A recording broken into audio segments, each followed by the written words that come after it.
Audio Jungle.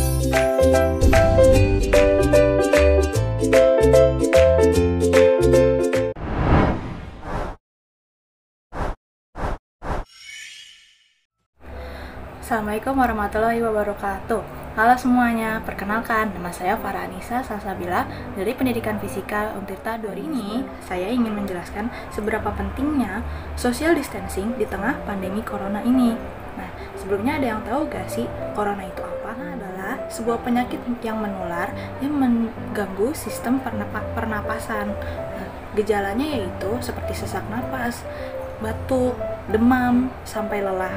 Nah, tapi ada juga beberapa orang yang merasakan gejala lain seperti nyeri, hidung tersumbat, pilek, sakit tenggorokan.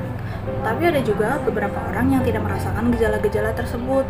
Biasanya lansia atau orang yang memiliki riwayat penyakit lebih punya peluang lebih besar untuk terkena penyakit ini dan terserang sakit yang lebih parah. Lalu bagaimana kita mencegah penyakit corona ini? Nah, kita dapat mencuci tangan sesering mungkin. Itu yang pertama. 2. Menjaga jarak kurang lebih 1 meter, apalagi dengan orang yang sedang batuk atau pilek. Lalu yang ketiga, yaitu batuk dan pilek dengan menutup hidung dan mulut menggunakan siku seperti ini. Terakhir adalah mengikuti aturan dari WHO dan pemerintah. Tapi kalian tahu nggak sih seberapa penting social distancing ini untuk mencegah pandemi? Jurnal yang saya baca yang berjudul The Effectiveness of the Social Distancing in Mitigating COVID-19 Spread, a Modeling Analysis oleh George G. Mill dan Simon C. Mereka menggunakan simulasi model membuat sebuah dunia virtual dari tiap individu di Newcastle. Newcastle itu adalah sebuah kota di Australia dengan 272.409 populasi. Lebih jelasnya, kita dapat melihat presentase berikut ini. Nah, ini adalah hasil presentase dari model yang sudah diterapkan beberapa perlakuan social distancing. Nah, ada 4 jenis, yaitu 4 jenis perlakuan social distancing pada model ini. Yang pertama yaitu penutupan sekolah atau di sini disebutnya SC. Lalu peningkatan isolasi mandiri.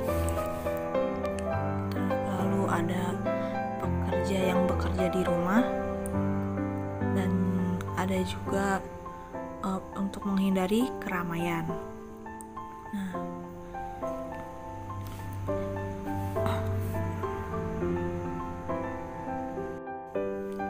kemudian hasil dari presentase dan perhitungan tadi diterapkan pada model populasi di Newcastle dengan jumlah populasi 272.409. Nah, perlakuan yang paling efektif atau jenis social distancing yang paling efektif adalah dengan penggabungan semua jenis dan penundaan penerapan. Nah, grafik ini dibuat berdasarkan data yang tadi saya jelaskan, di mana garis hitam ini menunjukkan ketika kita tidak menerapkan social distancing sama sekali. Namun, garis hijau ini menunjukkan ketika kita menerapkan semua jenis social distancing, yaitu penutupan sekolah, isolasi mandiri, bekerja dari rumah, serta menghindari keramaian. Untuk ketika kita tidak menerapkan social distancing sama sekali,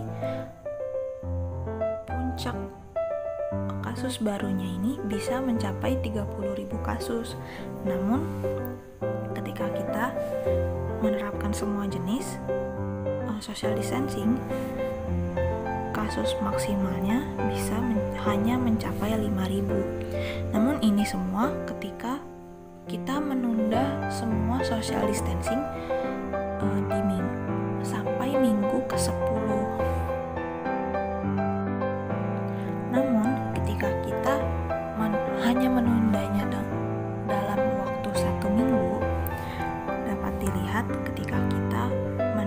semua jenis social distancing, garis hijau ini hampir nol, yang artinya hampir tidak ada kasus baru.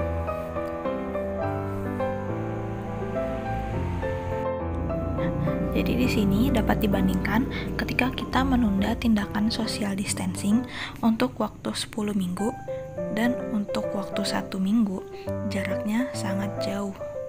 Bisa dilihat di sini garis hijaunya hampir nol.